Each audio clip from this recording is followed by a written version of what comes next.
Good evening. The news headline: Biafra, Oduduwa, Governor Ortom reviews major reasons for agitations in Nigeria. The news in full. The Benue State Governor, Samuel Ortom, on Thursday said Nigerians have lost confidence in the presidency, leading to the current agitation for secession in both the southeast and southwest geopolitical zones. Governor Ortom, who is known for criticizing President Muhammadu Buhari over his alleged inability to tackle the current security challenges, made the assertion during an event organized by Radio Nigeria Chapel of the Nigerian Union of Journalists (NUJ) in Enugu State. The governor revealed that the lack of fairness to Nigerians by the Buhari administration birthed the agitation for separation, which is currently going on in some parts of the country. Ortom said, "As you are aware, youth restiveness, herdsmen attack, banditry, and other criminal activities have had a negative impact on the socio-economic life of the country and are also fueling ethnic tensions. As I stated earlier, the current secessionist agitations here in the East and elsewhere are as a result of injustice and lack of fairness to Nigerians by the current presidency. This is why there is a growing perception by the federal government that is encouraging the murderous activities of Fulani herdsmen by its activities and inaction.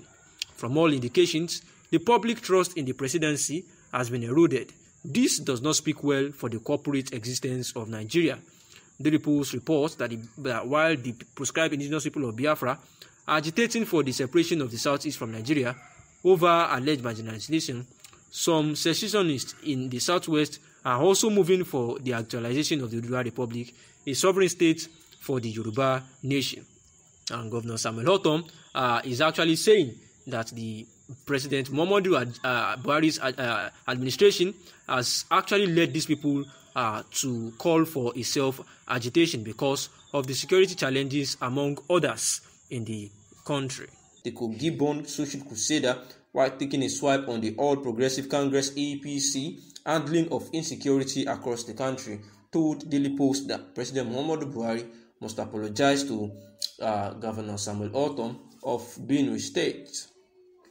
He said that the three APC governors within a week have taken a strong stand against Fulani herders and their movement. Niger State has just banned cattle markets, and Kaduna State just did the same. It is now becoming glaring where the problem is actually coming from, and this is a known fact. But we must commend the governor for standing tall and calling a spade, and Nigerians are aware of the truth but afraid to speak out, especially those in authority. Masari, a Fulani man and a Muslim to the core, and as a governor of the state and former speaker, he knows what exactly he is saying. He has spoken from enormous security reports at his disposal as a chief security officer (CSO) of the Katsina State. As a Fulani man, he knows what is happening. The governor's statement has once vindicated some of us that are of the opinion that APC has hands in the security going on in this nation. And today, they have indicted the APC's governor's comments, and we have been vindicated. Buhari-led federal government should, as a matter of urgency, tender an unreserved apology to Governor Samuel Ortom of Benue State for exposing the hidden truth with Masari's confession that the Fulani herders are the promoters of banditry and other forms of insecurity like killing, raping of women in the farms, distractions of food, and kidnapping. Nigeria are now aware that Ortom is right all along and must be commended for standing up to the truth. An Ekiti-born human rights activist and convener of Coalition in Defense of Nigerian Democracy and Constitution, known as Comrade Ariyo Dari Atoyi, on his part lambasted Senator George Akume and the former Atiku Bagudu of Kebbi State for taking sides with the presidency and killer herdsmen against the people. Atoye told Daily Post that sentiments can never cure criminality, and it is supposed that people like Sheikh Gumi would quickly come to that understanding. He added that the well-calculated outburst of Governor Masari is a vindication of Governor Samuel Ortom and a slap on the reputations of Governor Atiku Bagudu and that of George Akume, who has turned himself into the errand boy of Garba Shehu in the name of Buhari.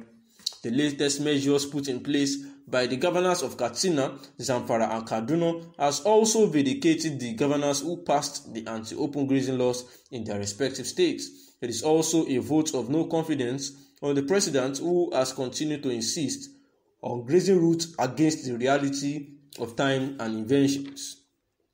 An Abuja-based security consultant and public affairs analyst, Mr. Jonathan Onoja, while reacting, said that the Fulani herders are always been identified and at different times in connections to banditry and terrorism in Nigeria.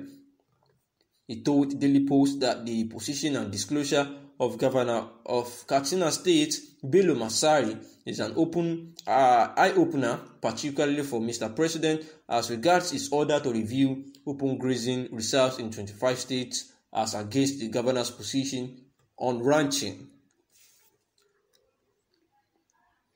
The best and globally accepted practice of modern-day method of rearing animals.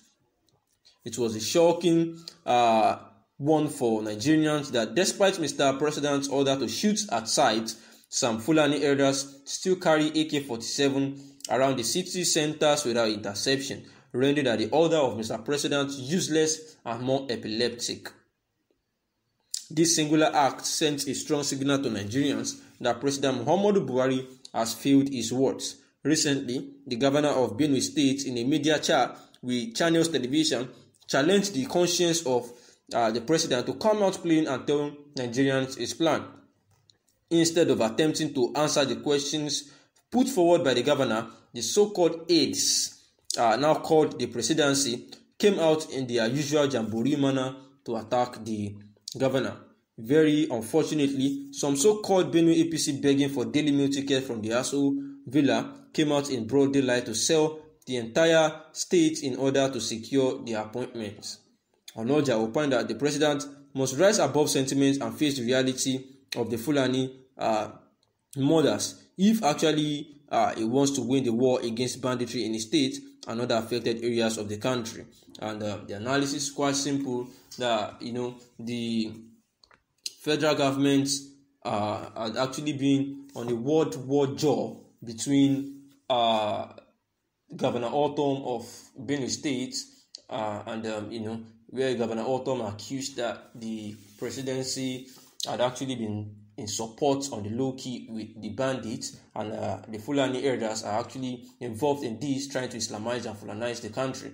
And people from the presidency side were actually launching attack at Samuel Ortom for saying that.